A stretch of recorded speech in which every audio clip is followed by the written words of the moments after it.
Welcome to episode 81 of The Endless Stream. I'm Aidan, and as usual I am joined by Brian and Kevin. We are three artists, illustrators, filmmakers, and all-round shit talkers, and each week we take some of the endless stream of content brought to you through Netflix, Hulu, Spotify, Disney+, Amazon Prime. Wherever you get your content, we take a chunk of it, we watch it, and we talk about it. This week we are talking about Werewolf by Night, She-Hulk, The Rings of Power, The House of the Dragon. We're talking about the passing of Kim Jung Gi, and we are talking about the value of the Squatty potty. So stay tuned.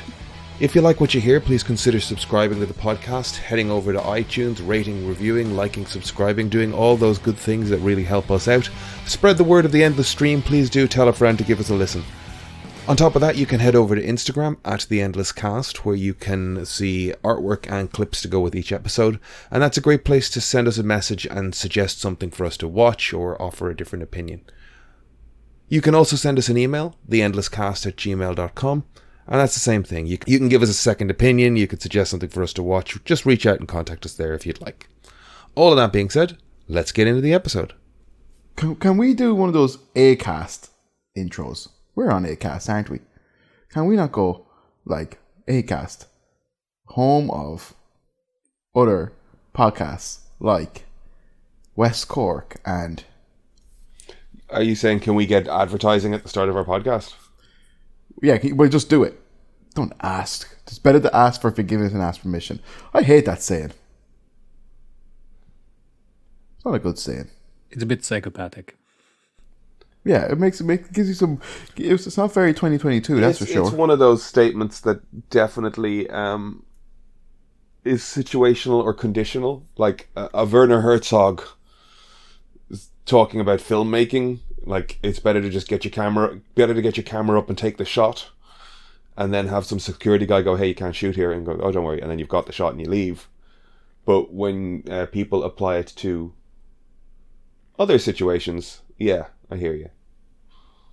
Yeah. You know, yeah. True. Though Werner's it's okay. top 10 tips for filmmaking skirt a lot of behavioural norms. He's like, always carry some bolt cutters. Fair. You never know what gate you need to open. Okay. I guess it really just depends on what you're doing. Making a documentary, ask for forgiveness. Committing crime, just don't do crime. I mean, do some crime. Do some crime. Yeah. Yes. That's a good point. Yeah. Especially if it's for a documentary. So let's plug at the top. The Bag of Cats comedy show will be at Dublin Inc. October 28th. Get your tickets now. Link at Bag of Cats group on Instagram. I'm using this as a promo tool. If you're in Dublin, tell your friends about the Bag of Cats group and the Dublin Inc. comedy show. We've got cool people lined up, Kevin. And we're going to be giving away prizes, possibly tattoos. Really? Yeah, for sure. I didn't. And Norby is going to be there, which is great because I didn't think he was going to be there, but he is going to be there. That's class. So you were potentially giving away a tattoo? Yeah, we will be giving away some stuff. Yeah, cool. We should confer on that because, like, I've got little art prints and stuff that I was like going to give away as prizes. Yeah, we'll give away some vouchers and some T-shirts and stuff. Awesome. Okay. The goodie bags. Yeah. Awesome. Yeah, why not? We try and make a thing of it. I enjoy stuff so much. Okay. And we've got this show called Ghost Stories. Oh, brilliant! And tell us more. It's perfect. Liam, Quentin, and Dan do a great show, and they've got this. Like, I'm going to tell you, and then I'm probably going to cut it, which is wasted podcast time. Their opening bit is so fun. Like, I don't know, I just love it. Don't spoil it. I want to watch it. And we've got Club Valentine, which are a weirdo little improv group as well. We've got Damo Clark, Becky Cheadle, Reggie Pollock. We're Aidan O'Sullivan. The Bag of Cats are going to be there. We're going to do the Bat, which is an improv form where we turn out all the lights and everybody closes their eyes, and it's just like a radio play, like a 10 minutes thing. Gross. It's going to be fun. Not in real life, you won't. It's going to be fun. Not in my reality. It's going to be fun. I can't wait. Are you going to dress up? You have to dress up. Yeah. Awesome. Yeah, I know, yeah. I sent an email to the Bram Stoker Festival going, hey, we're on the same night as you guys, and we're doing spooky shit. Is there any chance we could be a part of the Bram Stoker Festival? I do realise that email may just go into spam and just get completely fucking ignored. But, like, I don't think we're going to have any issue filling the place out, but it would just be nice to be promoted on their website as well. You know, it would be good. Yeah, of course. Yeah. Yeah. Gonna be great. Come along. There's so much Halloweeny stuff happening. So much Halloweeny stuff. Even this morning when I was sitting out having my coffee with the magpies, two black magpies. I don't know if they're crows or ravens. They're not ravens. Ravens are huge, but I've got spooky magpies now. Awesome. Yeah. Are you befriending the magpies much? A little bit, yeah. That's amazing. I'm so jealous. I sit out there in the morning with a coffee and I put a little bird feed out and they come and follow me around the garden. That's amazing. I'm becoming an old weirdo.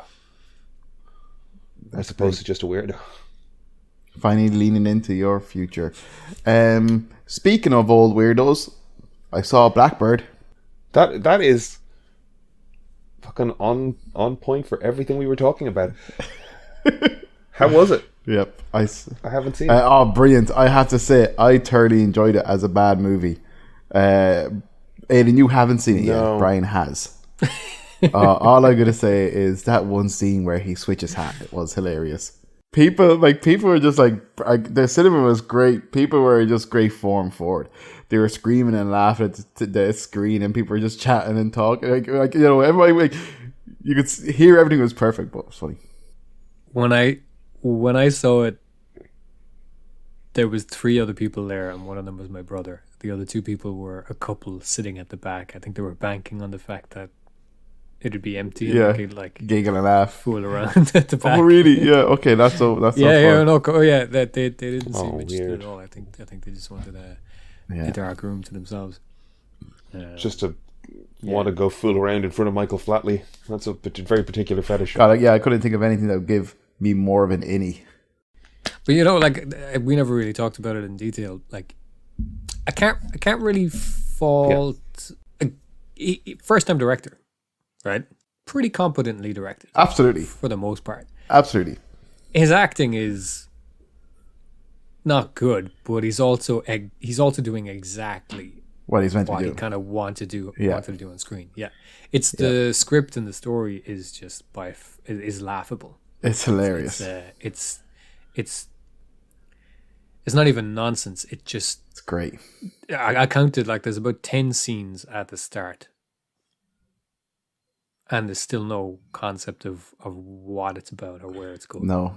There's just a flashback. There's a funeral. Then there's some business in London. Then it cuts to him running this hotel nightclub or something. It's just like, what's this about? Like, Victor Blackley. I'm Victor Blackley. It's great. It's not good, but it's also not the Room levels of bad to warrant it like being a must see. You know, like, you have to see The Room because I think not even. This thing, it's more competently directed than that. It's not as laughable then in terms of the performance, because he's gotten some actual actors in there. But like, that's kind of my fear with where I am timeline on it now. It's like, I kind of like the idea of going and enjoying it with the vibe of The Room, of people going to enjoy Michael Flatley. I don't want to go and sit in a empty room and watch a bad movie. Do you know what I mean? I want to go for the event of it, but I don't want to go for, like, I actually do feel like, given the cast, given the money that he's put into it, given the whatever, it's just a bad action movie, right? But it is a... I don't think you could even call it an action thriller. No, it's not an action movie. What's it trying to be? I don't know what it is. Bad story. It's just a vanity project. Having fun. It really is. He wants to be Casino Royale, and he wants to be Casablanca, and maybe one other thing. But it's his never really settles on it. To the golden age of cinema, basically. That's what he said. Golden age of cinema. But it's like it's so good. It's so I genuinely thought it was like so bad it's funny kind of thing. there's just some odd choices in it constantly, and it's so stiff and self-conscious, you know. Like you can see him like I like this kind of stuff in films, so I'm gonna put that in there, you know, kind of way. But it just doesn't gel, and he's obviously very enamored by the stuff he saw as a child, I think, and is kind of emulating that. But it's so fucking funny. You have to admire. It's so nuts. The guy just. Like, why would he not do the thing he's wanted to do his entire life when he has the money and the means? Why would he not? Fuck what people are saying. Fuck the shitty comments on the internet. Like, I don't know if the guy is a dickhead in real life. You know, I mean, he doesn't have the best reputation personality-wise. People don't go around going, "Oh, he's so charming." But at the same time, like, fuck the internet. The guy just said, "I want to do this thing. Why would I not?" Yeah, well, like the thing is, like, kind of, you know, I went there and I felt like I got my money's worth, whatever. Kind of, I'm sure it's not the experience he wanted me to have, but at the end of the day, like, you know, I paid to see it. I had my money's worth. You know, I was laughing at him for sure, not with him. But you know, it's entertainment. But look, he's an absolute fucking like egomaniac, but it was great. Yeah, I just like egomaniac. I don't know.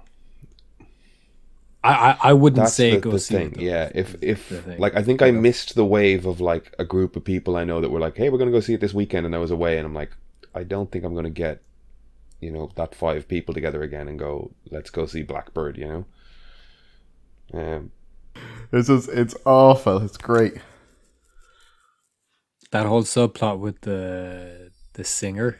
Oh, Northern Irish girl was God bless her. Fucking cringe. And then when she dropped her gown and the position she was standing in, it was just like cringe. It was awful. There's a young girl at his club who is infatuated with him, and she literally throws herself at him, and he's like, no, he kicks her out of the room basically, and it's just so contrived. It's convoluted. It's awful. It's awful. Oh, that poor woman. Yeah. Yeah, I thought it was great. To be honest, this is so bad. Did you recognize his pal in it, Kev? I was trying to recognize him from stuff. What was it? He's the too old guy from Game of Thrones. Oh, yes. Too old. Yes. Too old. God. So his best pal is that guy from Game of Thrones, yeah. Julia Roberts' brother, Eric Roberts, is the villain. That scene on the boat as well, where he kills his accountant. It's just, well, you know, he throws the accountant off the boat and then he just kills some poor deckhand. Oh no, it's the captain. Yeah, he pushes the accountant off, and then the captain comes up because you can't throw people off the boat, and then his henchman just snaps the captain's neck. And then it cuts to the next scene. Yeah, it's so funny. And it's just supposed to be one of those scenes that demonstrate like how kind of ruthless and stuff he is, but instead it's just laughable. Yeah. Especially because the accountant's on the computer. He's like, I have to transfer all these funds and I've only got 2 minutes to complete the transaction. He's like, well, you better do it. And then he just starts typing faster and goes, there it's done. He's like, see, you just needed a bit of extra pressure. And then pushes him off the boat, and then the captain's like, hey, you can't push people off the boat, and then your man kills him. The guy snaps the captain's so neck. Funny. And then that's the end. That's the scene. Yeah. Even the shootout scene at the end as well. It's hilarious. Yeah. Oh, it's he literally at one point walks off screen and you just hear like bang sound effects, and then he walks back on screen, he's covered in blood with 2 guns. There's literally like scene missing with just sound effects. It's so funny. It's great. But like, yeah, it's like, it is like, it's one of those, because like, see, one of the girls I know went to see Cats, and I was just like, oh, is it kind of like good bad or just bad, and she was like, no, it's just Cats, it's just bad, don't watch it. But with this one, I would say it's good bad. Like, you know, if you have a few of your friends over or something, bit of a laugh. I would say it's bad. It's bad, but it's a specific. If there's a group that want to watch it, kind of thing. Yeah. You know. Yes. Like the rest Exactly. Of the world That's it. does not need to watch fucking Blackbird, but us, like, no. I heard it made 140 grand last weekend between the UK and Ireland, and it's purely just that morbid. It's Irish people, like the fucking big lad in the parishes put on a play, and you go and go, Jesus, look at him. Thinks he's fucking Laurence Olivier. Laurence O' Die Hard. Yep. go away. And it sets up a sequel. But like, it's all shot pre-pandemic and all right. So he's had a couple of years to work in his jiu-jitsu. Yeah. Yes. Yeah. Yeah, he's going to come back, Keanu. Do you think he gets a role in a John Wick movie off the back of it?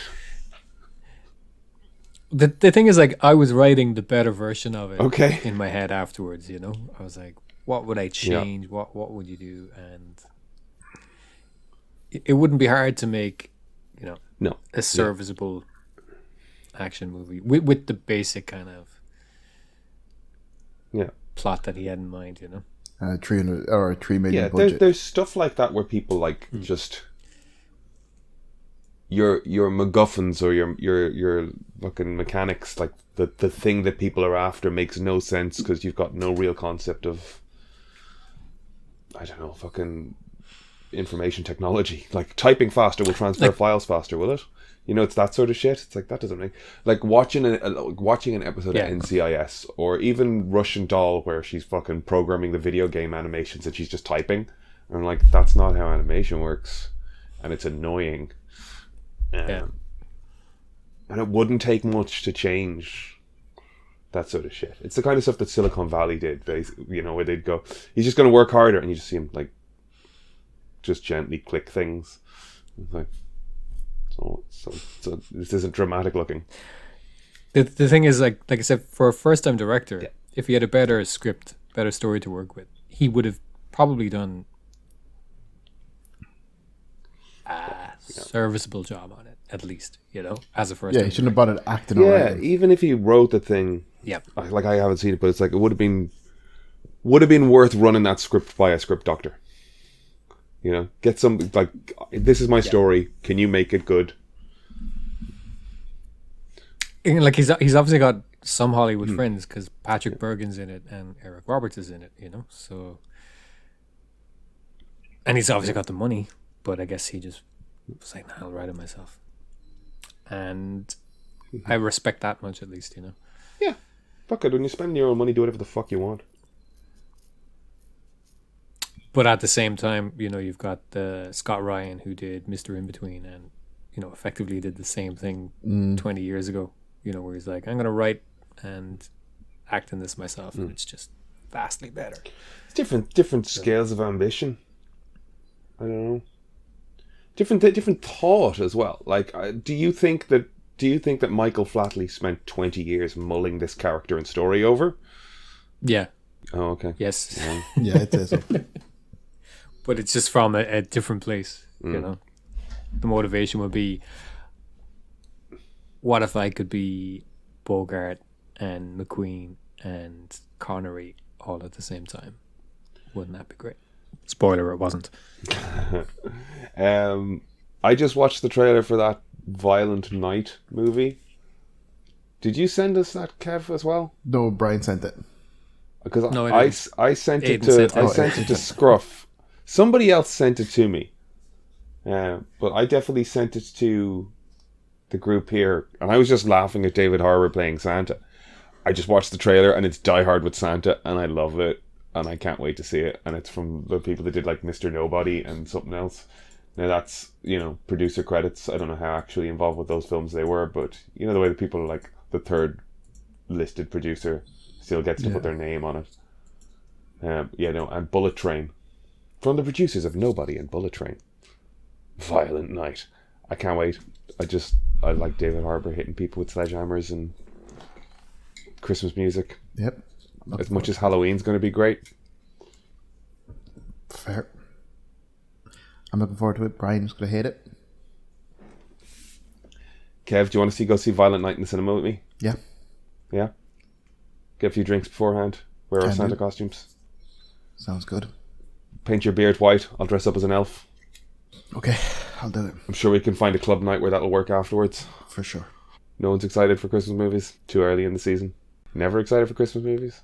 I am. It's just Halloween season at the moment, so... Yeah. It was a bit cheeky putting a Christmas movie trailer out in like the first week of October. That's weird. Did you watch Hocus Pocus 2? No. I did. How was it? I didn't see all of it. there's parts of it that look like a recording of a stage show, like the musical numbers. The looks musical like- numbers.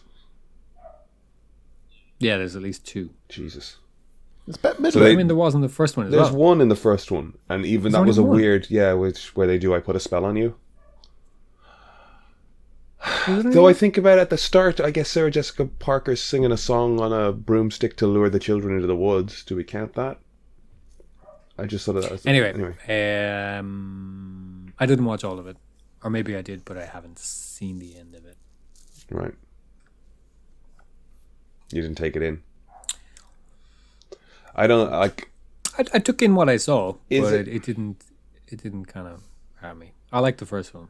You know? I'll watch it. Just Bit of nostalgia for the first one. Emer's away, so I don't want to watch it without her.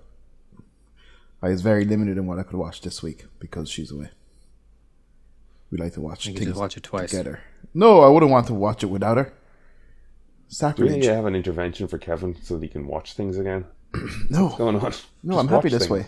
No, I'm not going to watch them without her. We Is save this things. codependence? Yeah, probably. But it goes both ways, so it's healthy. Wherever Emer is, she's just watching everything. No, Emer waits for me as well to watch stuff. Sometimes like we put stuff on because I think Emer won't like it. Then I'm enjoying it. Like, oh god, I gotta stop watching this because Emer would like it. And then I watch with her and I enjoy it more because I enjoy watching it with her. And she does the same. It's not enough fucking time in life.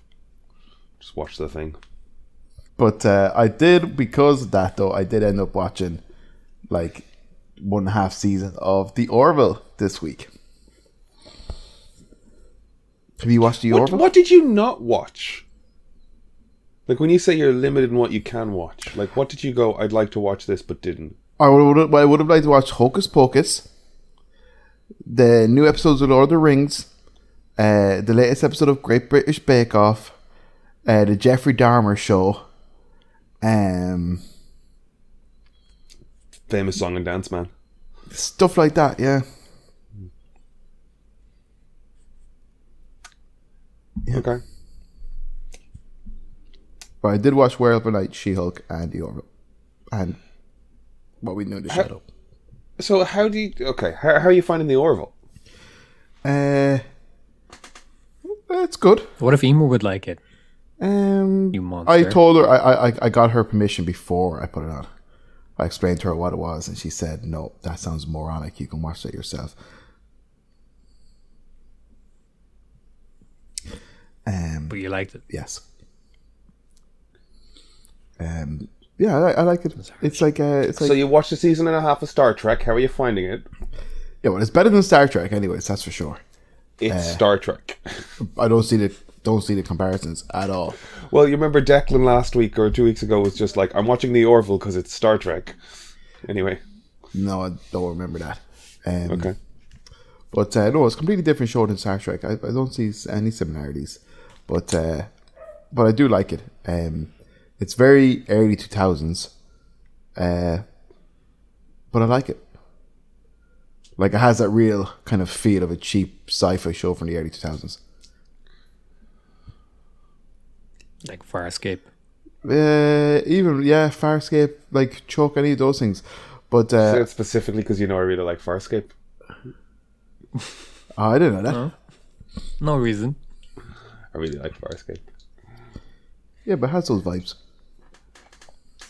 Yeah, but it like at the same time as Star Trek was doubling down on the J.J. Abrams lots of lens flare explosions running everywhere vibe, the Orville started doing the like let's sit around a table and talk to each other and meet a family on an alien planet and like have one weird thing on a adventure kind of traditional next generation Voyager Trek vibes.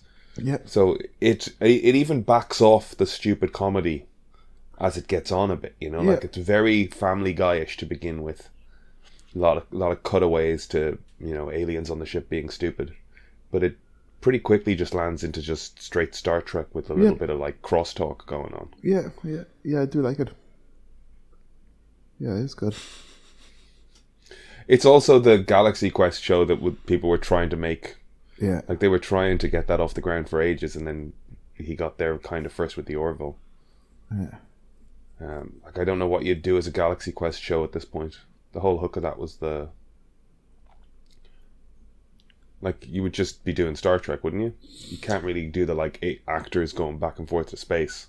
But also, yeah, kind of, yeah, you couldn't redo it. Galaxy Quest was good though, but I think that would only work if you brought back actual people from the show or from the movie.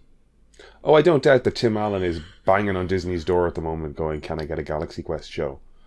Like he's another Michael Flatley in that regard, where he wishes he had got action movies going for himself. You know, he wanted to be a superhero. He's got 1 or 2 like kid-friendly kind of superheroic projects where he's like playing an older superhero. But he's got the Santa Claus TV series coming now. Oh wow! So that starts end of October, early November, probably leading into Christmas over 6 weeks, where he's trying to find a replacement Santa so he can retire. Which he won't end up doing. Simon Pegg is developing a Galaxy Quest TV show. Yeah. But they've been trying to do that since Galaxy Quest came out. I know, but I'd love to see it. news I'd love to from see it. last year. Yeah. Seems like it might happen. I mean, is he writing the next Star Trek? Is that still happening? Pine Trek?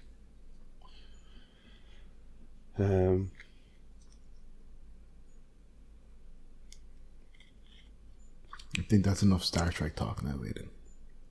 Lower I mean, Decks. you brought it up, though, to be fair. I did, but Lower Decks was fun this week. And last week, the Deep Space Nine episode. I heard about the Deep Space Nine episode. Sounds pretty interesting. You should check it out. Lower Decks is great fun. I will check Lower Deck out, actually. It's on my list now. What if Emer wants to watch it? Well, no, I'm going to wait for Emer to watch it, of course. Hey, I like watching things with Emer. Nobody I says get much more enjoyment can't. out of it. good for you. And she feels Hope you're the real same. pleased with yourself.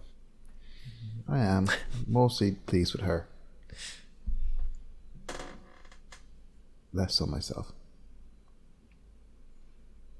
Tell us more about that. Well, my love language is through service. So I like to do things for other people. Right. Mostly Emer. And if she's happy, I'm happy. Okay. You know?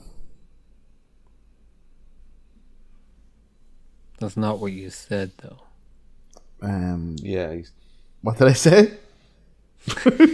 I don't know. you said you're not happy with yourself. No, I'm not happy with myself, but I'm happy if Emer's happy. Yeah, but why aren't you happy with yourself? I could be better. How so? I could be more productive, probably have a better routine, eat healthier, sleep more. Productive. Yeah. Productive. Yeah. You really think, when you're dying in your last couple of breaths, you'd be like, I could have been more. No, he's actually spot on this one, Brian. I think everyone's well aware that you only have value if you're contributing to the world. Yeah. I think I could be like that on my deathbed. Yeah. And I'm not contributing to the world, so that's why I insist on making and doing more and more things through every hour of my day. And that's working, isn't it? It's working, yeah. You filling can the tell hole, from the bags yeah. under the eyes, Yeah, the I lines mean, on the forehead, and the hair going away. you were bursting full of life. Yeah, Yeah. And it's definitely not, I've never heard you say, why am I doing this? I wish I wasn't doing this. Yeah. This is too much. It's not at all Never heard that self-destructive. come out of your mouth. I think you've got that backwards, guys. If we stop You Kevin, got it backwards. that's Yeah, I feel like I'm pretty lazy as it is, so... Lazy's not real, first of all. No such thing as lazy. I'm not... Playing Lazy Tobers is when are you coming could, along great. lazy is when you could have, cleared a dish, but you just left it on the counter instead. That's lazy. When the thing's right beside you and it's like meh. But most of the time when people are talking about lazy, there's no such thing. Do you think they're talking about more... Do you think it just should be like, oh, instead of being like, you're lazy, it's like, you're not reaching your full potential. It's not even your full potential. It's, there's a reason why you don't want to do that thing. Because it's hard work. And I'm lazy. People like hard work. No, people actually love hard work. I like some hard work. Very Aiden nice. is showing us illustrations of.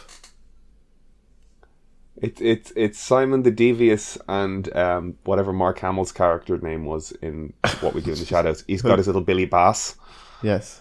and Yes. and his shit-eating grin. I've got 32 Inktober's. Because why do 31? Guillermo and Nandor. Yep, they're coming along great. They are coming on great. Instead of doing one a day, what I did was 32 at once, and now I'm just inking little bits of them, and I have them all in progress. You've seen. I'm not too sure that you understand the idea behind Inktober. And I see a lot of people doing this thing now where they're like, you know, instead of Inktober just being like a draw in a day, like they're doing their just prep drawing work. ink once a day. They're doing all this prep work and, you know, making a It's meal out bullshit. of it. I'm not a fan of it, to be honest. No, it's twisted now. You've twisted it. There's Colin Robinson. God, he looks majestic. in And that. Chris and Shaw. They're coming along nice. Yeah, you're very good. Oh, They're very nice. yeah. I just, for me, I do love Inktober and I like the one a day thing. But for me, it's the prep work is the fucking frustrating, or is the work of it. Having to think of something to draw is a pain in the hole. So I just, like, I quick sketched all of these into me iPad and printed them all out blue line, and now I don't have to think. I can just ink a bit a day, if that makes any sense. You know what I mean? I mean, it does. It's just not what I would do. I think Inktober has been incredibly useful to me in making me draw traditionally over the last 5-6 years since we started doing it. I think they have been really useful to me, and I want to keep doing it. But it did what it was meant to do. It made me draw more regularly, and now I do just scribble with a pen kind of regularly. So saying do a bit of scribbling a day, it's like I'm already doing that, so I'm using the month to try and do something a little nicer. Why don't you do it every month? Because I would die. What do you mean? Good day, anyways. I think this is like working out for 1 month a year. If the purpose is to improve, you know, this reflex and this drawing Sure. and stuff, just draw. But that's what I'm saying. Every day. I do draw every day, and the covers I do for the podcast as well are part of that regular practice. You know, the weekly drawing. Like I love the fact that the I'm saying podcast has made me do it it wrong up. a week. You ramp it up in October. Yeah. Yeah, but just find a way to do that every day. You sound lazy, Aiden. You're right. I'm not doing enough. You're I'll not doing try and enough. commit It's not myself. enough. I'll It's try and not commit even- myself. More Supposed to be content, not even art anymore. You basically take 11 months of the year off and then go, oh, I'm going to do 22 yeah, and then drawings." complain about it. Big deal. Yeah, and you bitch about it. You're right. There's 12 months in the year. I could be doing 365 drawings a day. A year. Yeah, you're lazy. If you're not at least doing that number of drawings. If you're not drawing 8 hours a day minimum, you're worthless. Yeah. And crash drawing for the month of October is just Pathetic. bullshit. Lame. It is pathetic. Yeah. Churlish. It's fucking... It's chicanerous and deceitful. Insubordinate. Great words, guys. Thanks for this Defunctorary. support. Stop. Aiden, you don't like your face. Well, let's not get into that. No, I don't. I've never liked my face. Oh. Brian, do you want to come I up like to Dublin Ink in October? Fun show, Halloween, costume. You can dress as whatever you want to dress as. You can dress as Brian. We'd be happy to see you. Go Don't now. need to give us an answer right now. Maybe. Podcast. Brian, I know how you are. Don't feel you're obligated to go, but if it's around a time and you do feel, you know what, that's something I could do, come. You're more than welcome. Yeah. But don't let Aiden bully you into it. Not bully. I just invited. Thank you, You're Kevin. welcome. Aiden, back I off. was feeling pressured. Back off. She-Hulk was great this week, wasn't it? I loved it. I'm loving She-Hulk. It was a great episode. I was so glad to see Daredevil. I liked the little ketchup and mustard dig. Daredevil was in it. I hope he gets a new costume. Yeah, I don't know why he did the yellow one. Why did why just because they haven't done it before and they're setting it To apart differentiate the Netflix. Yeah. Yeah. Yeah. But I'd like to see him get a new costume. Yeah, it was cool to see him with the chain in the big club. I still haven't watched season 3 of Daredevil. Maybe I could put that on. You haven't watched it? No, because in a similar fashion to what Deck was saying about savoring it and not watching the last episode of Mr. In Between, I kind of did that with Daredevil and stuff like that. Because at the time, there was just like a lot of it. So I was just like, I'm just going to savor this and watch it in my own time. But I never watched it. Oh, it's weird. I know, yeah. Daredevil's right up there. I think it's kind of telling, though. I got very burnt out of most Netflix because shows. of Iron Fist. And Iron the Defenders Fist was a fucking slog. Luke Cage season 2 was a fucking pain. I don't know if I watched season 2 of any of the shows really, except for did. Daredevil. But no, I'm saying except for Daredevil. But I was like when Copperhead dies in Luke Cage, I was just like, ugh, boring, done. The best villain, gone. Not interested anymore. Cottonmouth? Cottonmouth was it? Yeah. Don't sound like all confused. Copperhead, Cottonmouth. I know, I'm trying to... Copperhead was... It was Cottonmouth, wasn't it? Could have been. Cottonmouth, I think, yeah. But you know who I'm He was talking great. about. Yeah. He's great. Blade. Yeah, Blade. But like, obviously, you know, it's good for him. His character died off because, you know, Blade. Even though they're not doing anything with those shows, anyways. But the thing is, he was great in it, and then when they killed him off, it's like, what's the point? They're just trying to do too much. Just burning through characters. They could have made him... Could have just lived with him for a while. Yeah. Well, the Iron Fist They also was just shit. didn't have a strong enough vision for the whole thing. Yeah. Yeah. Who are the villains in... Was Black Mariah, Cottonmouth? Cottonmouth.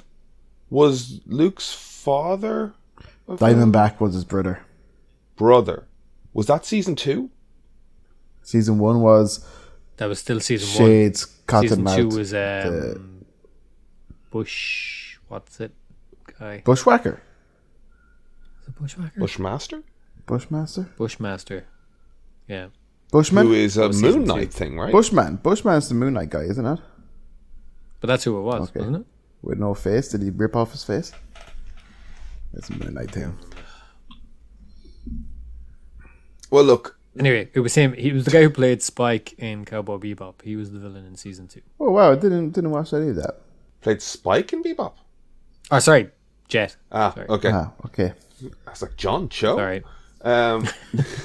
Good job you caught that one, Aiden. We wouldn't have liked to have gotten all job. the emails about that one. Good job. The comments would have Yeah. fucking Oh blown up. God. We should do that once in a while just to get some engagement. Yeah, just purposely say things wrong. Batman's my favorite of all the Marvel characters. Avengers, yeah. He's the best X-Men. I liked the little Wolverine, like that little end sequence where she goes, is this where there's going to be a twist where there's like a Hulk but he's red, or I'm getting something else, and then Nikki pops out with the makeup claws. Yeah. I thought that was really cute because like we're alluding to Wolverine existing, and you kind of had to like nicely stage that with knowing they had to have known Deadpool was going to announce that just before those episodes came out, right? I think it's missed coincidence. the thing in her browser sidebar. Yeah, man with metal claws and bar fight. Yeah, I missed that. Somebody sent that to me this week. Well, I saw that. Yeah. That was like episode 1. Yeah, episode 1 and 2. Yeah. So Nikki, they see all the stuff online that she's a baddie. Yeah, she's what was his name? Morpheus, Mordred, Mephisto. Mephisto. Yeah, Nikki's definitely Mephisto. Yeah, she was wearing a necklace with a pentagram on it, and she had the same earrings as Agatha Harkness in. And she had a moment where she broke the fourth wall. Yeah, she did. Yeah, and she has black hair like witches. Witches have black hair like Mephisto. Mephisto has black hair. He's the devil. Also, she's a woman, and women are witches. So, and the devil, according to Adam Sandler's The Waterboy, women are the devil. Brian, so you're saying she is Mephisto? No. Brian but said you're it. the key guy that's been on the internet making all these claims. So who is she, Brian? I don't think she's a villain. Yeah, I think it's just her buddy, and she just wore a bit of jewelry one week, and people went fucking silly. Yeah. Interesting. The villain is that dude, that creep. Do you think he's working for anybody else, or it's just him? I don't think he is. I think they might imply that he's working for somebody else. The but leader. As far as the show is concerned, it's just him. Yeah. Yeah. They'll probably imply that there's A big this other organization thing, going on but- behind it, yeah. but it won't really connect to it. I don't think. Yeah, well, I quite liked this episode. I thought the leapfrog was very funny. Daredevil was great in it. Kind of a different Daredevil than we see in the Netflix shows. There is a little bit of a different nuance to him or something. Little cheekier. Yeah. Just in terms of like, I could have done without the I'm Daredevil moment and somebody going, no. Like, Go on. Jeez, will you lighten up with it? Fuck. Fucking lighten up with you. Fuck's sake. I didn't like the quipping while they were fighting. Yeah, leave that to Spider-Man. It just didn't work. It really interrupted the flow of the action. Yeah. Oh, And then she threw guys, a card. I was just going to say that. She can't just do that to people. Yeah, like Do you think they made it a sports car just so you can be like the person probably can afford it? Instead of it being some like bed down station wagon that obviously someone needs. it just doesn't make. It doesn't. sense. It's ridiculous. Like the Hulk. The Hulk does that because He can't control. the Hulk, and the whole point is that she's not the Hulk. It was a weird choice. Do you like her? And I'm sure they'll bring it up next episode when they're talking about Yeah. her overreacting or overreacting. Yeah. Not that she overreacted, but that's what they've tried to do. I did like. But yeah, like she's pushed to that emotional state when she smashes the TVs, and it's perfectly justifiable. But like she picked up threw a car at somebody. It's just, and she wrecked a parking garage. Just can't be doing that. Can't be doing that. Well, Marvel have released a new damage control comic, so maybe they're, pushing for that at some stage. They're also giving Mr. Miracle, is it, or Miracle Man, a big push. So we expect to see him in the MCU. Miracle Man. Yeah. I don't know, Miracle Man. Who's Miracle Man? He was. It is Miracle Man. I'm pretty sure, Mr. Miracle Man. He was a superhero that was tied up in a lot of legal quarrels. Alan Moore involvement at one stage. I think Adam Moore might have always it was one of like Gaiman or one of those guys who did do a rerun. I think it was in DC, but it would never finish because of just different complications to do with licensing or something. But he's back in Marvel now, and I think Marvel are actually going to pick up from that storyline. Yeah, check him out. But like, do you ever think sometimes if stuff are getting a bit of a push in the comics world, or they're changing stuff up? it's coming to. I have a feeling they're just testing waters, or they're getting stuff like they're getting their ducks in a row, so they can do this in the movies or whatever. Yeah. I have long said it that like that Spider-Man and Friends show they released 6-7 years ago, where they had like Nova and a bunch of other like second tier Marvel characters in it, was purely because if you think on a 5 and a 10 year timeline, 10-year-olds watching that will be your 20-year-olds going to the cinema. Saying, I know that guy, yeah. I know that character, yeah. By the time it releases, you kind of remember liking it. Yeah. Like Moon Knight made an appearance in that show. Yeah, well, there you go, yeah. Speaking of, did we cover She-Hulk there? I think there's... Yeah, well, She-Hulk was... Who do you think she turns to the camera and she looks at somebody and she looks heartbroken to see someone? Josh. Who do you think it is? Exactly. Not her friend Nikki. No. Josh, the bad boy. The boy who used her. Is that right at the end? Oh. Right at the end, yeah. She turns and there's somebody there. I think it'll be more than him, but I think it'll be him too. I have to say, I love the illustrations at the end of the episodes. They're great. They're brilliant. They're always really good fun. And they're so the one beautifully of done. Daredevil's Walk of Shame was was really good. Daredevil, Especially because Nikki's behind Yeah, him, yeah. like taking a photo. That's very Daredevil's walking great shame with the boots off and everything was so fun. I don't. There's probably going to be a percentage of men out there who hate that, but I thought that was hilarious. It's just the usual dorks. The usual dorks, yeah, but it was very funny. Second, it was just like, oh my god, like you'd never think it, like, you know, realistically, you'd never think you'd see something like, you know, a Daredevil walk of shame on a TV show or something. Like, if you told me that when I was a kid, I'd probably just like. I mean, think you're crazy. he looked pretty pleased with himself. I think we can appropriate the language that people are using on that as well. It's the stride of pride. Straight of pride. Oh, there you go. Yeah. I love it. Yeah. I did think we could have done without Nikki mentioning it when she got inside. Like, it was a funny I think we either have the mention when she walks inside going, there's a devil doing the walk of shame outside, or the shot. You know, I would have rather one or the other. Yeah. But you got both, you know. we got both, you know. Which is better than nothing. Fuck it, we're having fun, you know. Yeah. I really liked seeing Daredevil interacting with her, and Yeah, it's some superhero action as well. You know what I mean? I like the gag where they undercut the hallway fight scene. Like, I knew it was coming, Yeah. but it was just funny to see them do it. Yeah. Yeah. Yeah, it was cool as well. Kind of like even Daredevil with his like, it's going to take me 15 minutes. 10 guys, it's going to take me 15 minutes. Blah, blah, blah. And then she's like, okay, I'll see you in half an hour. He's like, that's not how that works at all. Yeah. Oh, it was like he said, it takes me 15 seconds per 15 henchman. seconds per guy, and there's like 20 guys. Yeah. It's like, so I got to wait a half an hour. 5 minutes. That's not how that maths works. But it's so funny. But yeah, I think she's a great character. Like I'm really enjoying She-Hulk.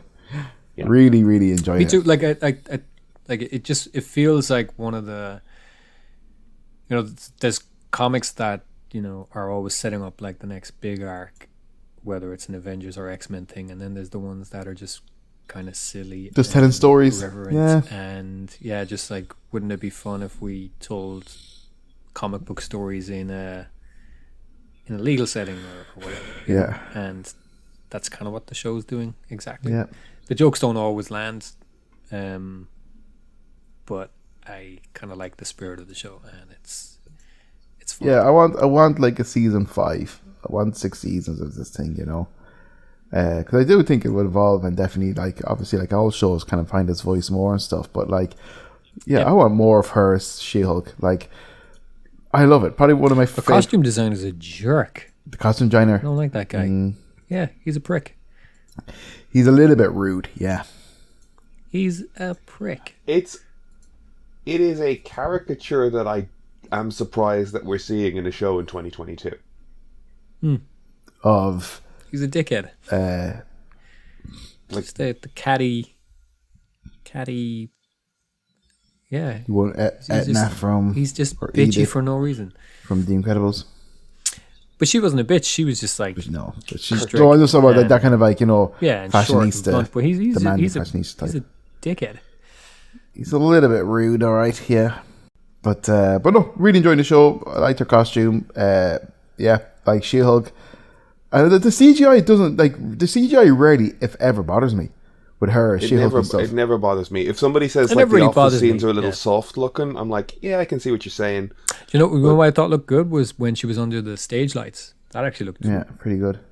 quite good. It looked better. Like, because the other stuff is too soft. It doesn't bother me, but it's just it's.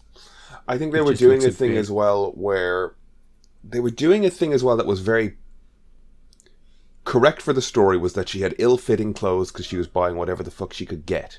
But ill-fitting clothes are a CG problem from the last 20 years as people got better at doing fabric simulations. That, like, fabric on 3D models looked kind of wobbly. So having a ill-fitting suit on a character, it's right for the scene, it's right for the character, it's right for the narrative, but it reminds me just of bad CG or developing CG. Does that make sense? Yeah, I don't even. Like, for me, I don't think it's that.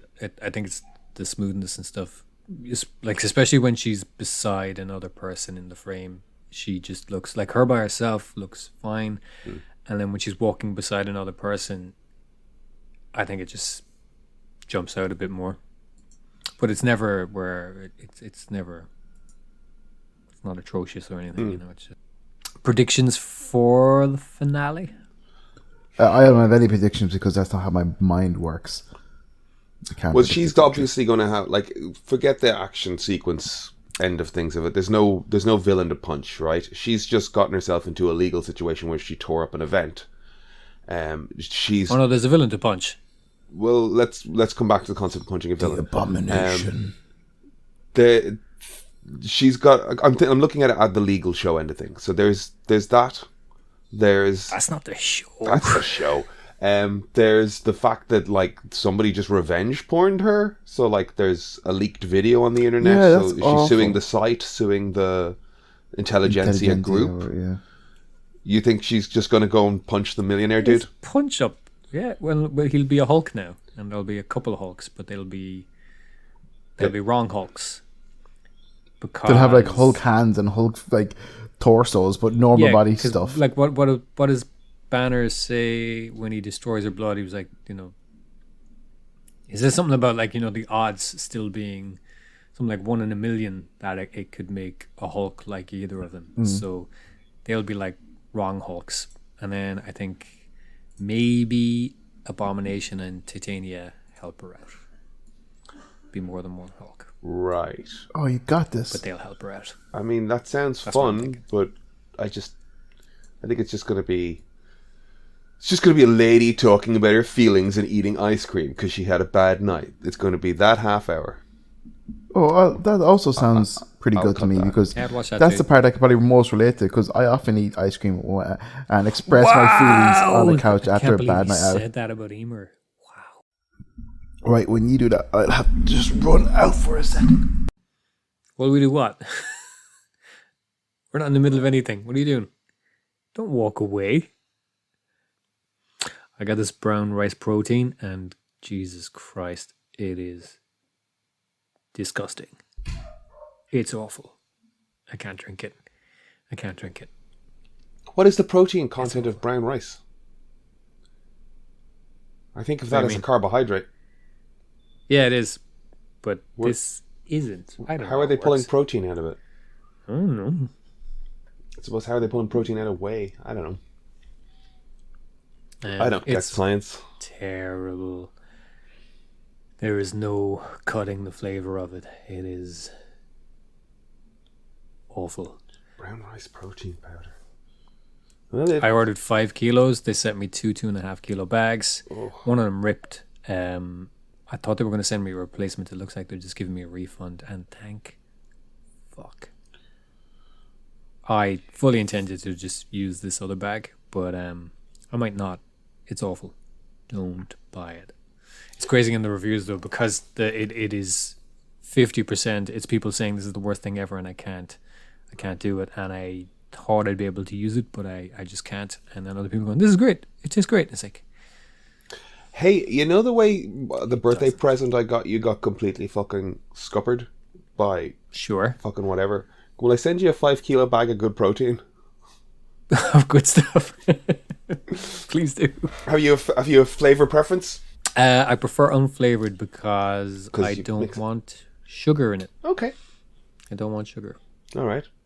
Or rather, like it's all artificial sweeteners, Yeah, which don't like. Okay. I try the chocolate flavor. Like it. But you probably only have it once, twice a day, do you? 3. 3. And okay, but is that about 40, 50 grams of protein? Yeah.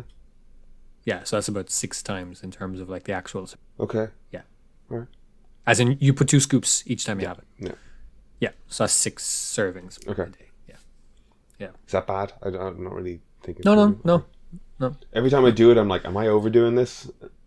No, but I was doing that with the kind of meal replacement one, so it's protein and carbs, and the sugar, the sweetener in that was messing up my stomach, Right. something fierce.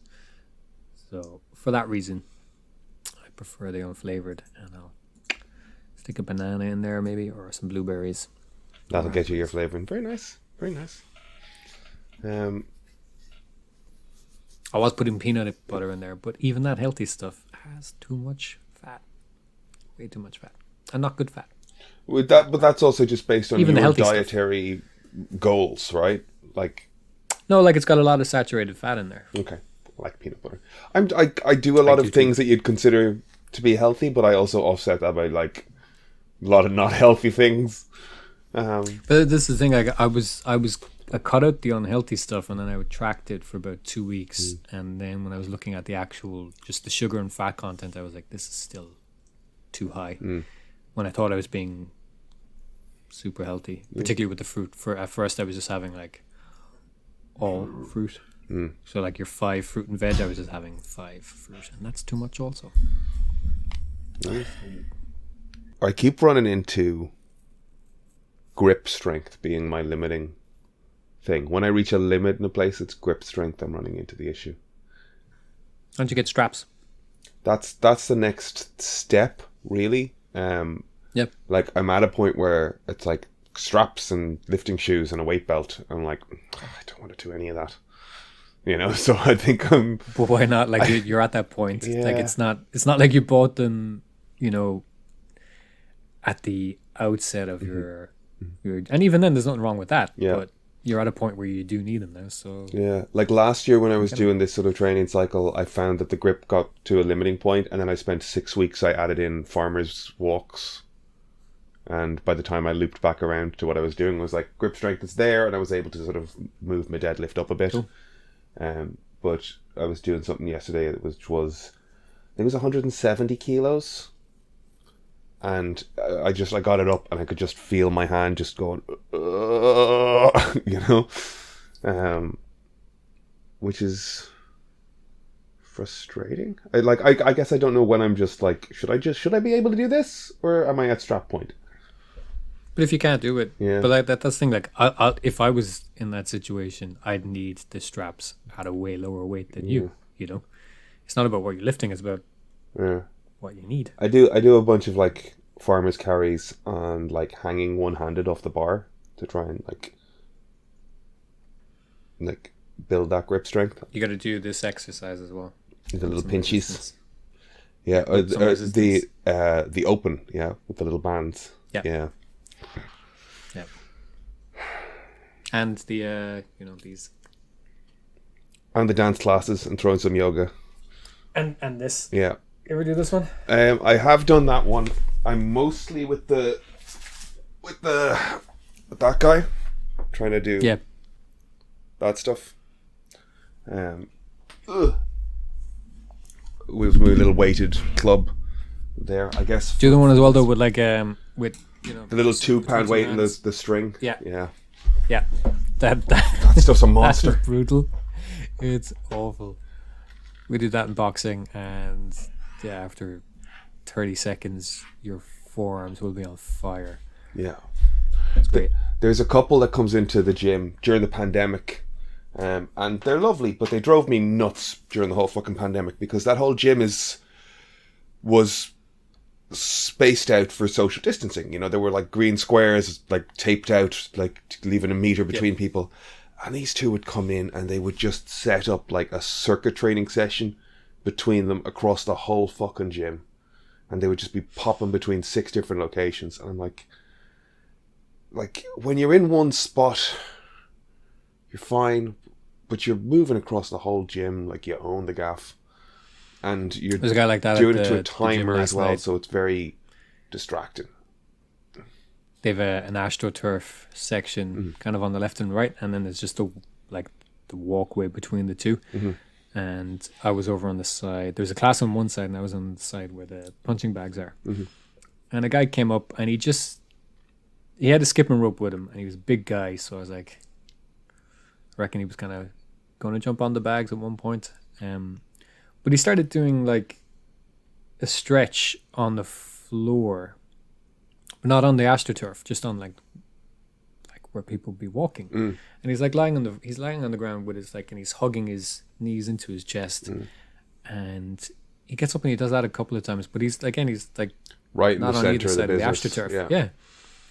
And then he gets up and he goes over to like ahead of me. There's mirrors and there's 2 or 3 rowing machines, and there's a space beside one of the rowing machines. And he gets the machine and he pulls it and he drags it all the way back to beside where the punching bags are. I was like, what do you do? No, before that he even moved it over to the opposite side where he was doing his stretches on the floor. It was like the machine was in a space where there's a space for it. But then he started using his skipping rope, and again he's skipping out in the middle of the walkway, not on any part of the AstroTurf. It's just like, what's this guy's problem? Like there's not that many people. There's a class on one side, and then this other side there's me. There's a couple using another bag, and then there's 2 other people doing kind of like some floor exercises. There's plenty of space, and this guy's just like dragging bits and stuff and moving around, and then standing in like, common walk areas. It's like, what is this deal? I get really self-conscious when if I'm using more than one piece of equipment. Like, I'll be doing the best place for chin-ups in the place is the bar attached to the squat rack in this gym. And if I'm doing that, you feel like I need to be very focusedly and visibly doing these exercises so people aren't like, what are you doing in the squat rack wasting, like there's 2 of these, but like sometimes I'm alternating between that and like a row that's 6 feet to the left of it, and like I try to be very deferential. If the place is quiet, I'm a little more spaced out and using the room. If it's busy, I'm very like keeping an eye out. Do you want to get on here? Sorry, I'll get out of the way. I don't like waiting, and I don't like feeling like I'm got people waiting on me too. So it drives me crazy when there's like 2 people using one machine, and like they're taking turns, so that's fine. But then there's a point where they're just leaning on the machine talking. It's like, come on, for fuck's sake. Yeah. And like it is important to like, especially when I'm saying like I was doing the deadlift thing yesterday, and like if I've done X set, like I can't turn around in 60 seconds and do this again. I need to wait. I need to take the break. And my head is going, do it again, and I have to will myself to go. No, I need. Like sometimes they even recommend like, for heavier sets 3 minutes. I need 3 and 4. Yeah, and you're just sort of standing there knowing that people are waiting to get at the thing as well, and you're just like, I'm doing my work and I'm not fucking around. This is just what I need to do. And that's the thing. Like I don't like feeling like I'm hovering either. Because I know people need kind of time between stuff. So I haven't found the time there yet for when it's less busy. That's why I was kind of mostly going to classes, and like there's usually the bag area is kind of free, so that's what I mostly do there, is either a class or bag workout. But I do want to get more into the kind of weight training side of stuff, but it's always busy, and I might just be always busy. I'll just have to look it up. Is there any I don't know, is there any less popular places? I guess I was going to say in Cork. I don't know. I guess you found a place with the best rate for yourself, and it opens quite early in the morning, and things, they open. Trying to find somebody. It says they're open till 10, but realistically, you got to be finished by 20 past or 9:30. Yeah, because they 9:30ish. But even that's not so bad. Yeah. I like it a lot. Actually, my membership expires now next month, so I'll need to. Hey, you getting on, Kev? Kevin, you're back. He's back. But not near a microphone. You're looking like a wizard. He brings the microphone back. Have you been talking this entire time? No, I haven't. No. Are you still recording? I am, yeah. I watched some of What We Do in the Shadows. Okay. Great. Emer doesn't actually listen to the podcast, so it's fine. But I was watching it. I think Emer would really like What We Do in the Shadows. No, but see, this is it. We started watching it together. I didn't think she was vibing on it. So I was like, all right, grand. So I started watching a few more episodes on my own. And then she asked, what were we doing last night? And I was like, I watched a few more episodes of that. And she was like, I was liking that show. So it's just like, all right, I didn't think you liked it. So I said I wouldn't watch any more of it. But then I was talking to her and I didn't know. It. They're all rewatchable as well. Every episode you can watch twice. So. Let me fucking finish. Rude. Just rude. Take your time, Kevin. Thanks, Brian. Take your time.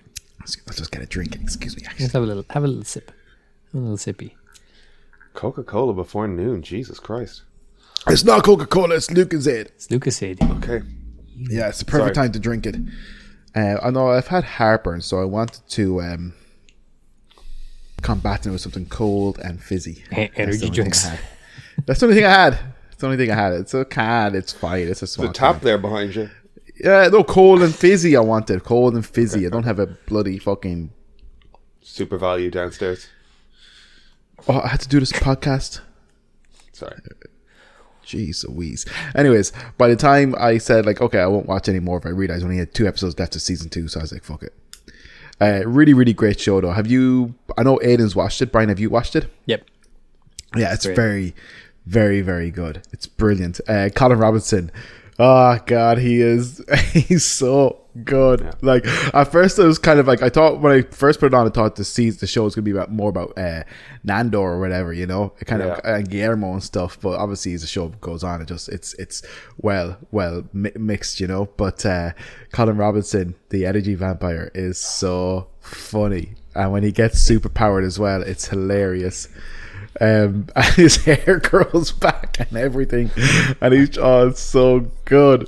But yeah, it's great. I've watched the Jackie Daytona episode so many times. I was just gonna say the Jackie Daytona stuff is so good. It's so funny when he goes to. I went to Philadelphia. What was it? It's like I went to Pennsylvania.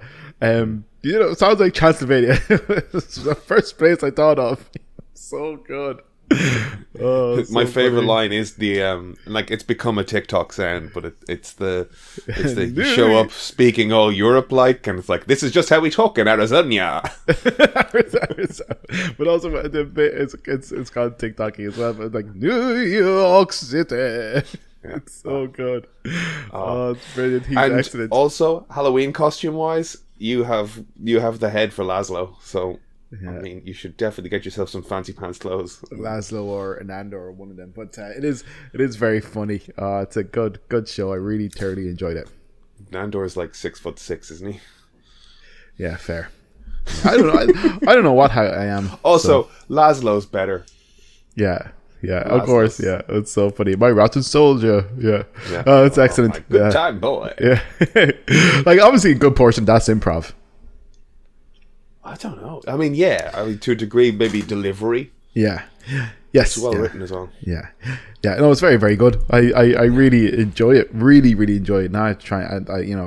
When Emer comes back, we can kick off. Have you watched the film? Oh, I watched the film years ago. Yeah, not Werewolves. Yeah, it's very funny. Yeah. But I watched the film years ago. And I love Nadja so much. Nadja's brilliant. Yeah, so good. Yeah. But What We Do in the Shadows, really, really good show. Looking forward. Like there's 2 more seasons I get to watch, which is pretty cool. Yeah. Are they on season 4 now? Yeah, I think it's not on Disney yet, though. I don't think. Yeah. No. I think someone said they wrapped up season 4, so kind of it's all out now, you know. But it's not on Disney Plus and it's not on Amazon Prime. Because I believe it wasn't on Amazon Prime before. I think just the film was on Prime. Okay. Yeah. Fair. Yeah. It's such a good show. It's good. It's great fun. Have you checked out The Old Man yet, Kev? No, I want to watch that one for sure. Yeah, that definitely sounds like it's up my street. All right. Speaking of up my street, Werewolf by Night, very good. Really enjoyed Werewolf by Night. Beautiful segue. It's good. Yeah. It was good fun, wasn't it? Yeah, really good. Yeah, and I really liked all the different kind of like killer types in this one scenario facing off against each other. Brilliant, really, really good. And I loved the werewolves look. Great. Cool. Yeah. It looked retro enough, but also not cheesy. You know, not cheesy. Right. Yeah. I think it'll look different if we ever see him again. But for the purpose of this, it was, and I don't think it'll be too different. You know, but they'll just make it. I loved how we just jumped into like this world exists. Stuff's going on. Yeah. You know, like we don't need to.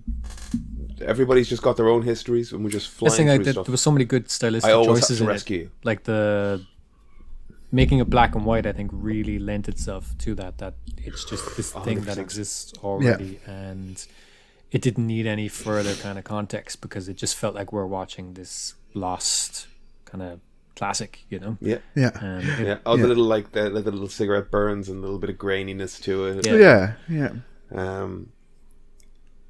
I was really impressed. The only thing I'd pick at, the two little things, is like, I know it's Disney Plus, and I know it's kind of very broad. I would have liked a little more like horror movie, like when he got her arm in that cage, that arm should have come off.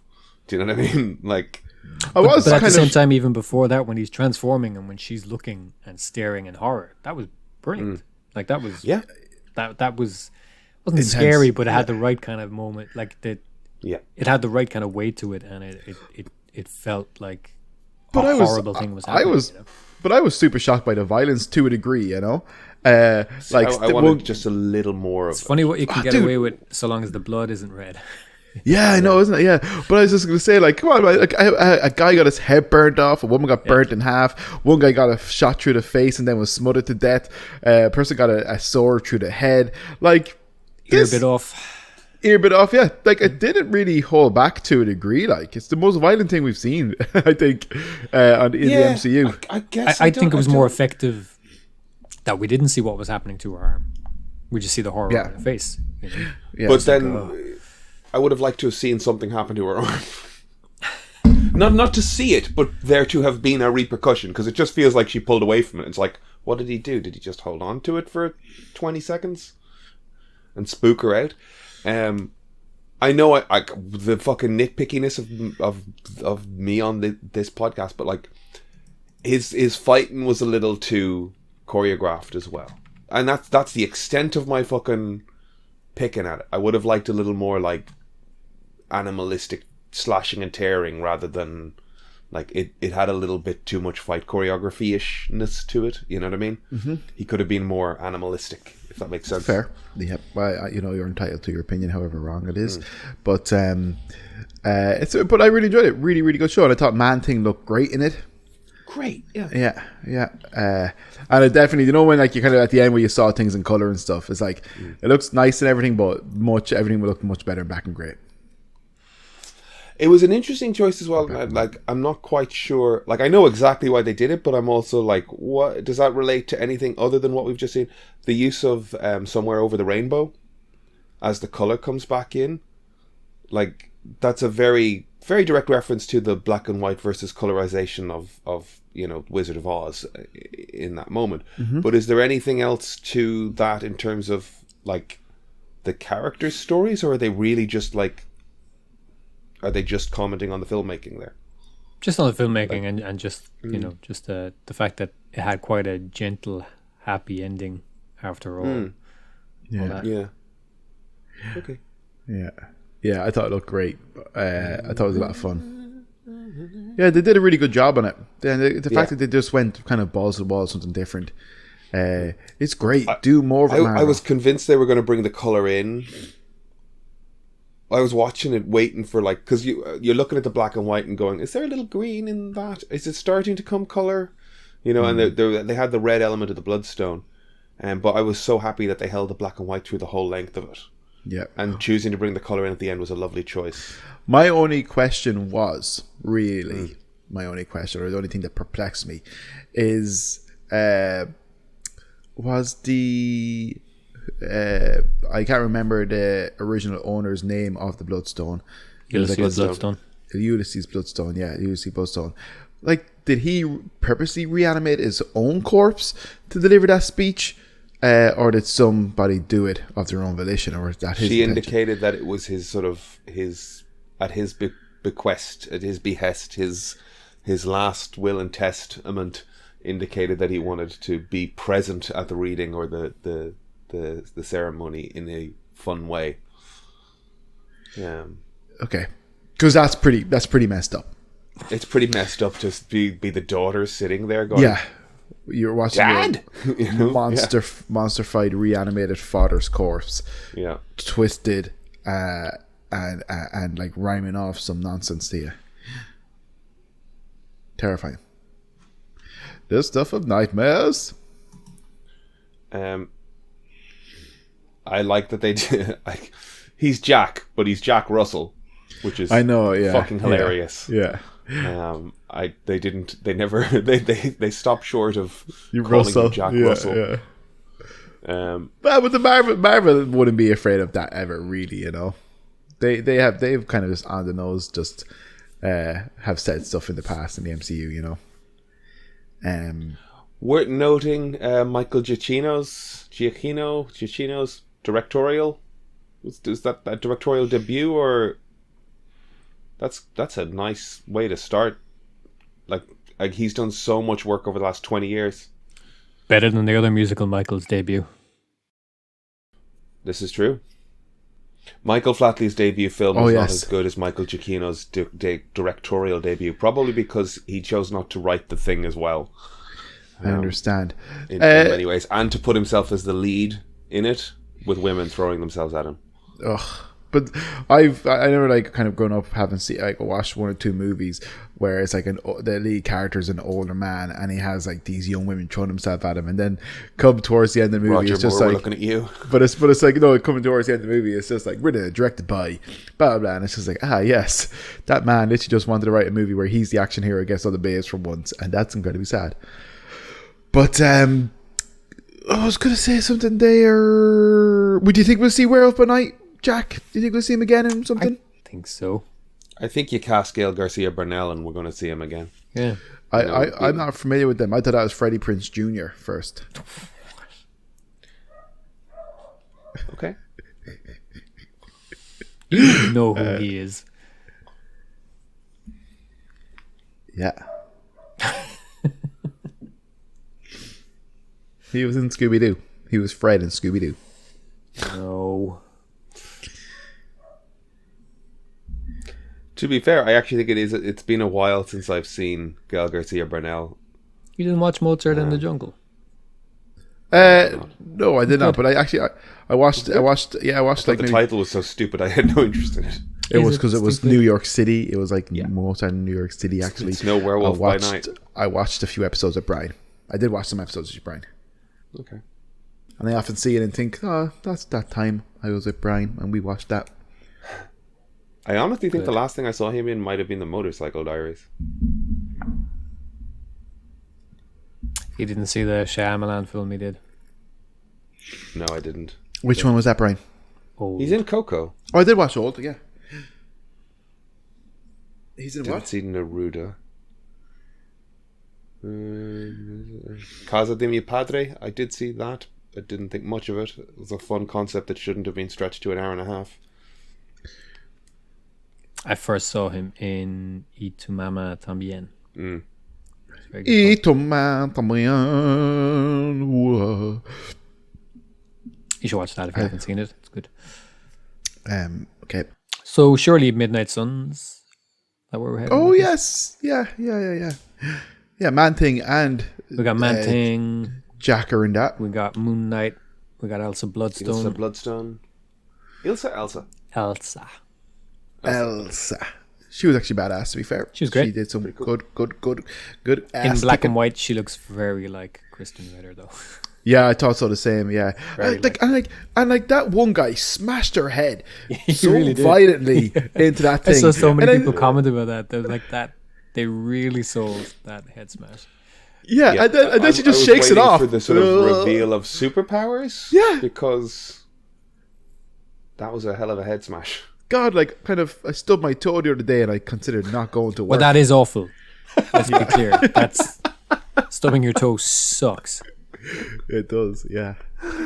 Yeah, It's stubbing way your worse toes than is an getting excuse punched for in the just face. having amputated toes. Like, It's awful. Yeah. These terrible little fucking vulnerabilities. And there's also hanging the off your- rage that comes with it. You're like, I know, yeah. Yeah, fucking, the couch is bigger than me. How did I miss it? Yeah. How do I have these things on my foot all my life and they still smash into things? Awful. It's like stepping on a plug Oh, that's or a Lego bit. or a Lego. Both, Yeah. both pretty Both brutal. awful. Plug is awful though. I think plug is might be worse awful. because it's not as sharp Yes. and it's everything nasty about Lego, but it's not sharp. It's blunt and it's like, you Yeah, it's fuck. gross. I stepped on a nail recently. I told you that though. Stepped on. Yes. Okay. Yeah. I heard slept on for a second. No. Yeah, stepped on a nail. That was kind of shit. If you sleep on a lot of them, it's good for you, apparently. Yeah, The a number nail of bed. nails you need to Yeah, sleep on. yeah, yes. Good for you. The Yeah. more, the better. Yeah. Yeah, like a Shakti mat. For Are those circulation. good for you, or is that Yes. just fucking promo? Is that just selling shit bollocks? Like, where are the studies on Shakti mats? Do your own research. Okay, that's fair. Do you know what I think about a lot? Those poo stools. He means The squatty potty thing. Yeah. not an actual stool. Oh no. I didn't say poo poo. I said poo stools. But yeah, I think there's got to be I something. try to to that. avoid stool pools. Pools. Sorry.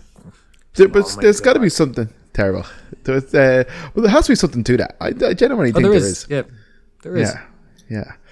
Which the little stooly thing? Squatting Yeah. when you poop. Yeah. Yeah. There definitely is. That's how we're More supposed movement. to poop. Yeah. I'm thinking about getting one. I would love one. Yeah. Or else, because you could just buy a stool in IKEA and just throw your feet up on the top of it while you dump. It's the same thing, really.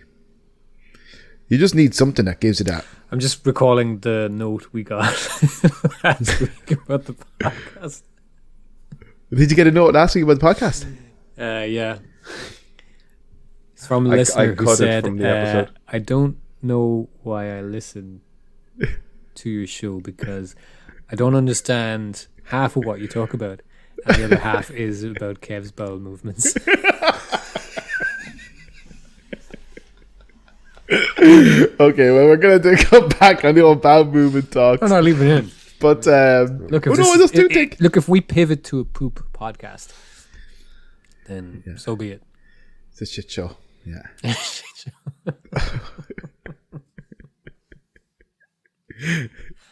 It's terrible. But, we are. who said that? Who said that to you? Oh, I couldn't possibly reveal. Oh, someone always talks to you about me. It's my eyebrows. It's my bowel movements. But yeah. But no, I just do think there has to be something to it. It must has to be good for you. We should all buy one Yeah. and use it for a week. See, and report I've got a back. sink with a shelf under shit it, in the like sink. directly in front of our toilet. Don't shit in the sit sink. No. I'm sitting in front of a unit, but it's got a little A eunuch. a unit. Come on, you don't shit in front of your eunuch. You leave him outside. So I kind of like I've got this thing in front of me, so I can just sort of like hook my feet up on the front Not of the it. same thing. No? Not the same thing. No, you definitely have to be more squatted. Yeah, you gotta be. Yeah, you gotta essentially be like in a standing position in terms of like where your organs are, and you just lower to the ground. What you have effectively is like stirrups, which Which isn't the same thing. not the same thing. It works for me. It's like pooping while Fair. you're lying down. Yeah. Okay, so we all need to. I don't rock We- back. we You all gotta need- lean forward. We all need to get Fair. a potty squatty. Potty squatty. We'll write it off as a business expense because it is. Sure. So if you just want to buy 3 of them, that'd be great. Okay. Thanks, Kev. Yeah. 3, so I'll get a few extra. I feel like there's something I could. I sent the easily go microphones. through. If you could send the squatty potties. Fair. You have to send me your addresses. Yeah. How much is this? This episode is brought to you by Squatty Potty. Nothing moves me like a Squatty Potty.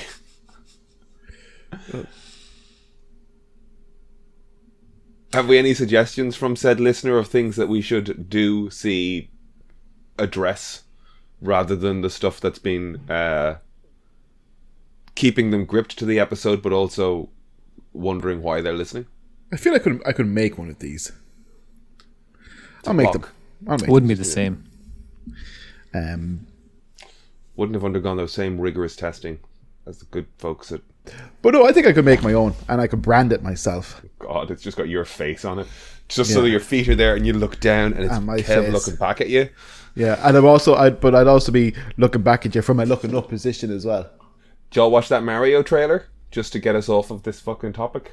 But at the same time, deal with plumbers. and shit. Yeah, like I watched it. I don't hate it. Like I don't like. It's like kind of. I don't know. See, the thing is, I don't know what people want. What are we talking about?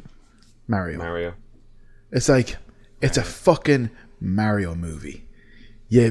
Do you want to really get all like, oh, Mario's like, this or that? It's like, no. Yeah. The voice for the games is a sound effect. It's not voice acting. I've seen people saying, "Oh, the voice actors out there." It's like, Yeah. no, it's a sound bite. No. I've also seen people say, "Oh, they need to stop hiring actors, and there's no reason to not hire a voice actor." It's like, well, big name appeal, box office draw. There is every reason to. So, Yep. Mm-hmm. Also, Jack Black has done enough fucking voice acting at this point that, like, I'm perfectly happy to let Jack Black do that character. He's great.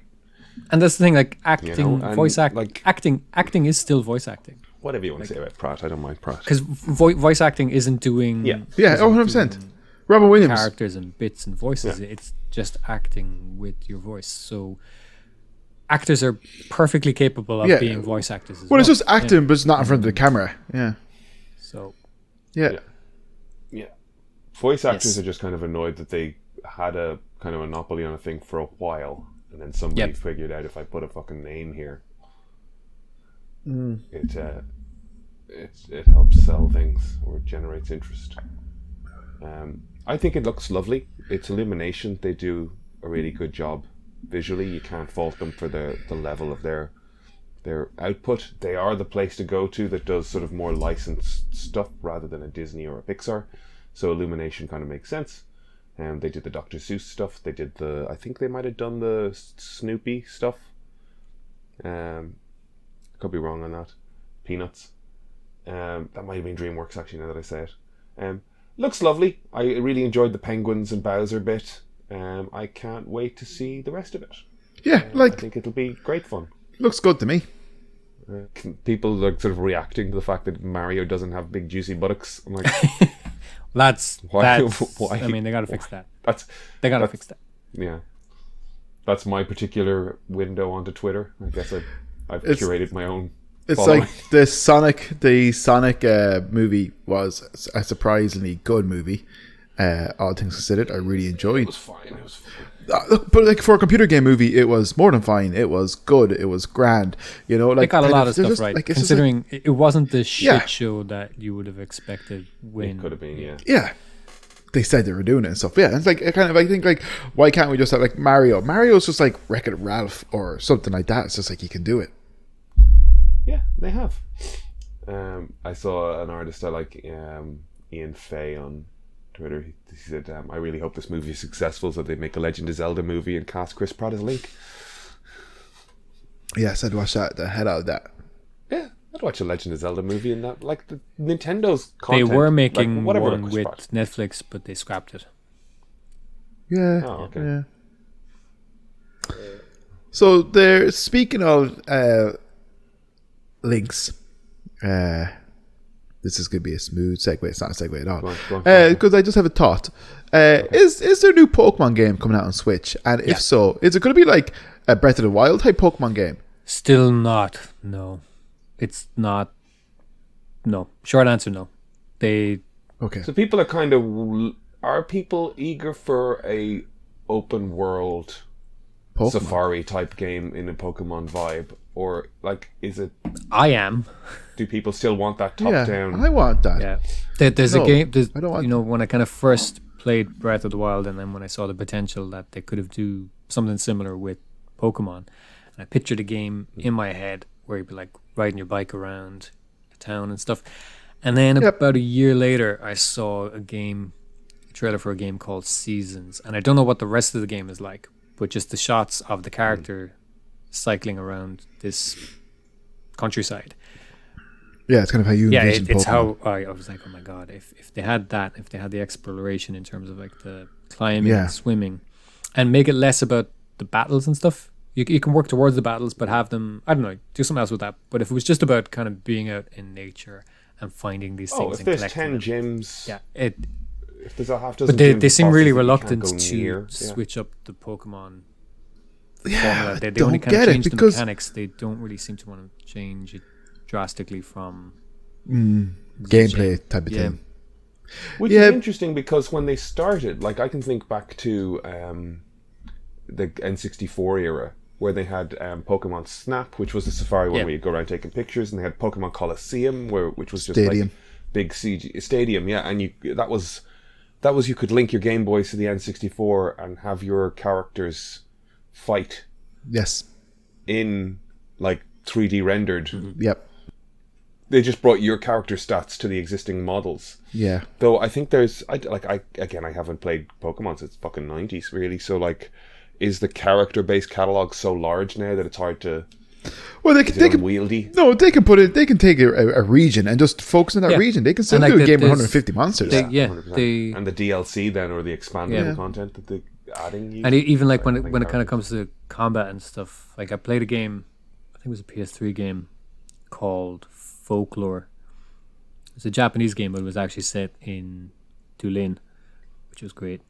But you collect and you collect these like by name mostly.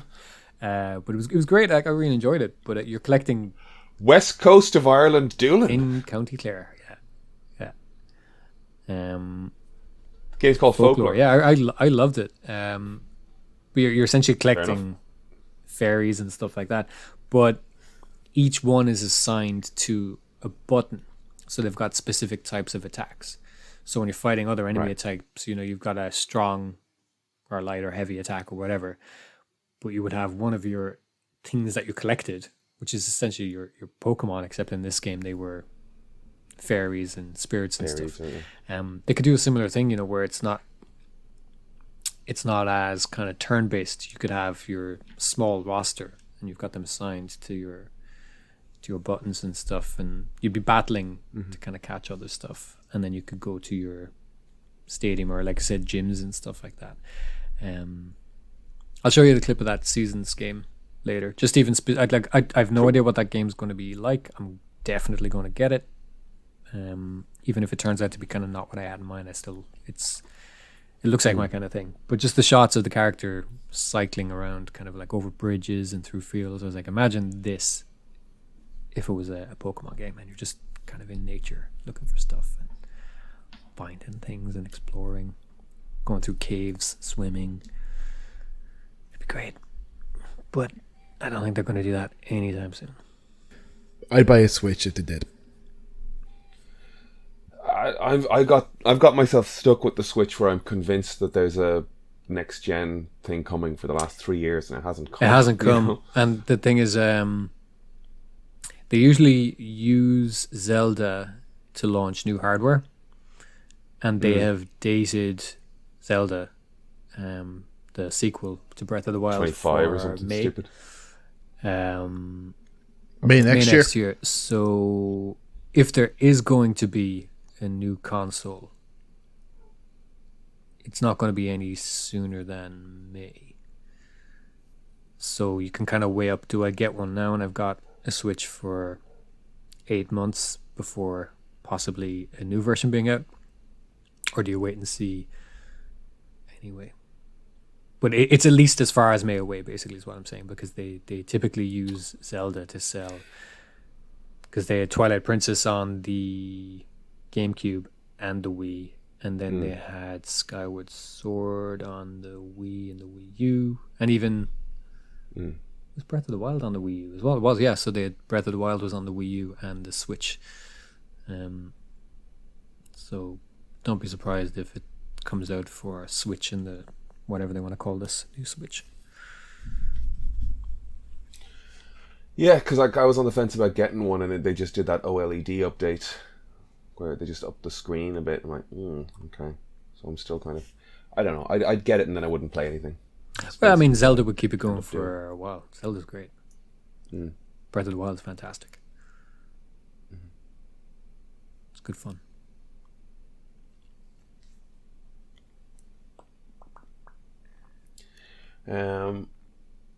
What else? Is there anything else?